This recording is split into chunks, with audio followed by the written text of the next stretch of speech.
வணக்கம் மக்களே! இன்றைக்கி நம்ம வீடியோவில் யாரை பற்றி பார்க்க போகிறோம்னா, ஒரு இங்கிலீஷ் இட்டாலியன் ஆக்ட்ரஸாக இருந்துக்கின்னு 1990களில் தன்னுடைய கெரியரை ஸ்டார்ட் பண்ணி, அப்படியே வந்து 96லேருந்து ஒரு 2003, 4 வரைக்கும் வந்து பயங்கரமான ஒரு பீக் டைம் அடைஞ்சு, பல படங்கள அந்த டைமில் வந்து ஹிட் கொடுக்க ஆரம்பிச்சிட்டாங்க. இவங்க நடித்தாலே இந்த படம் ஹிட் அப்படின்ற மாரி மக்கள் மனசில் ஒரு மென்டாலிட்டியை கிரியேட் பண்ணி விட்டாங்க. இதோடு நிற்காம இந்த academy of science fiction and fantasy horror ஃபிலிம்ஸ்னு சொல்லிட்டு எல்லா ஜெனர்லையும் வந்து ஒரு அவார்டு அங்கங்கன்னு வாங்கி வச்சுட்டு CSI NY, NCIS Los Angeles, departure, அப்புறம் வந்து ஹவாய் 50 இந்த மாதிரி வந்து கண்ணா பின்னான்னு பல சீரீஸில் நடித்து எல்லாத்தையும் வந்து சூப்பர் ஹிட் ஆக்கி விட்ருக்காங்க அந்த பக்கம்.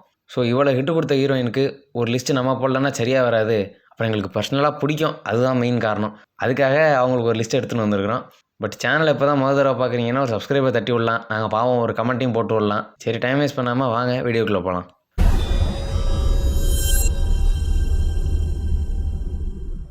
நம்மளோட லிஸ்ட்டில் 5வது இடத்த பிடிச்சிருக்குது த மெடாலியன். 2003ல் வந்து இந்த படத்தை வந்துட்டு ஒரு ஆக்ஷன் காமெடி ஃபேண்டசி ஃபிலிமாக எடுத்திருக்காங்க. இந்த படத்தோட கதை என்னென்னு பார்த்தீங்கன்னா, ஹாங்காங்கை சேர்ந்த ஒரு போலீஸ் ஆஃபீஸர் வந்து ஒரு வித்தியாசமான மெடாலியன் ரிலேட்டடான ஒரு கேஸை விசாரிச்சுட்டு இருக்காருங்க. இந்த கேஸை அவர் விசாரிச்சுட்டு இருக்கும்போது ஒரு கொடூரமான ஆக்சிடெண்ட்டை சந்திக்கிறாரு. அந்த ஆக்சிடெண்ட்டுக்கு அப்புறம் இவர் வந்து சாகர் நிலைமையிலேருந்து மீண்டு வந்து அந்த மெடாலியன் எப்போ இவர் கைக்கு வருதோ அந்த சமயத்தில் வந்துட்டு ஒரு சூப்பர் ஹியூமன் பவர்ஸ் இவருக்கு கிடைச்ச மாதிரி இவர் ஃபீல் பண்ணுறாரு. விச் மீன்ஸ் வந்து இவருடைய எபிலிட்டிஸ் எல்லாம் பயங்கரமாக அன்லாக் ஆன மாதிரி ஃபீல் பண்ணுறாரு. இந்த மெடாலியன் எங்கே சேரணுமோ அதை கடைசியில் ஹீரோவால் சேர்க்க முடியுதா அப்படிங்கிறது தான் படத்தோட மிச்ச கதை.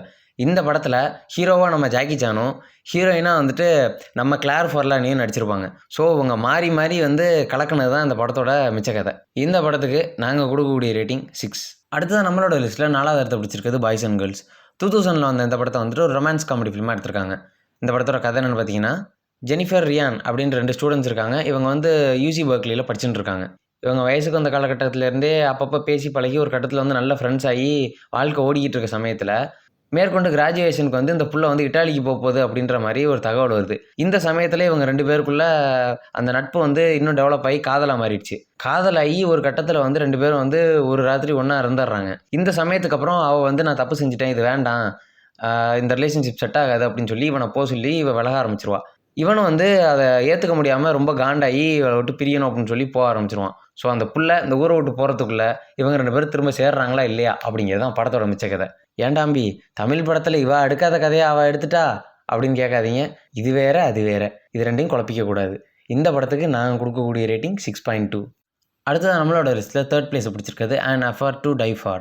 2019ல் வந்து இந்த படத்தை வந்துட்டு ஒரு ஹாரர் சஸ்பென்ஸ் ஃபிலிமாக எடுத்திருக்காங்க. இந்த படத்தோட கதை என்னன்னு பார்த்தீங்கன்னா, ஒரு கப்பல் வந்து சீக்ரெட் அஃபேரில் இருக்காங்க அப்படிங்கிறத வந்து ரொம்ப சைலண்ட்டாக போயிட்டுருக்குங்க.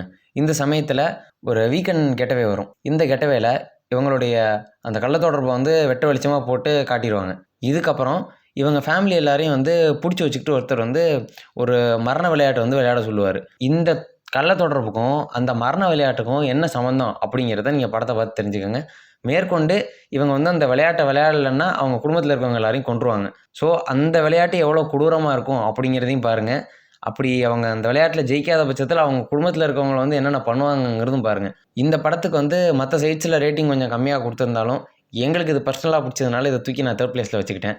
இந்த படத்துக்கு நான் கொடுக்கக்கூடிய ரேட்டிங் 6.3. அடுத்தது நம்மளோட லிஸ்ட்டில் 2nd பிளேஸை பிடிச்சிருக்கிறது கேரலினா மூன். 2007ல் வந்து இந்த படத்தை வந்துட்டு ஒரு த்ரில்லர் ரொமான்ஸ் ஃபிலிமாக எடுத்திருக்காங்க. இந்த படத்தோட கதை என்னென்னு பார்த்தீங்கன்னா, ஒரு மாதிரியான மண்டை குடைச்சல் உள்ள ஒரு பொண்ணு ஒருத்தி இருக்காங்க.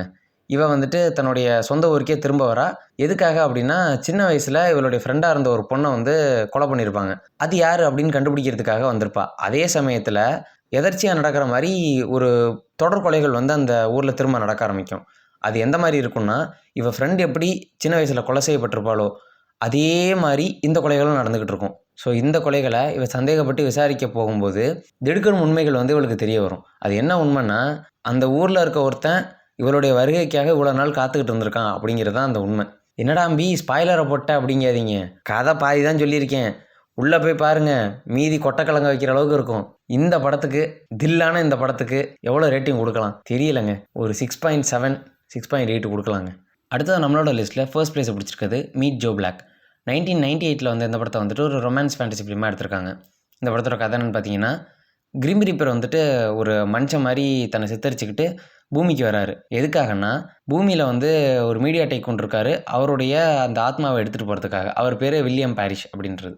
ஸோ இந்த மீடியா டெக்குனுடைய இந்த ஷோவில் அவர் எடுக்க வரும்போது எதிர்பாராத விதமாக அவருடைய பொண்ணை பார்க்குறாரு, பேசுகிறாரு, பழகுறாரு, காதல் வயப்படுறாரு. இந்த காதலை பற்றி எனக்கு என்ன சொல்கிறதுனே தெரியல. ஆக்சுவலி எனக்கு இந்த படம் வந்து பல நினைவுகளை வந்து கொண்டு வந்துச்சு.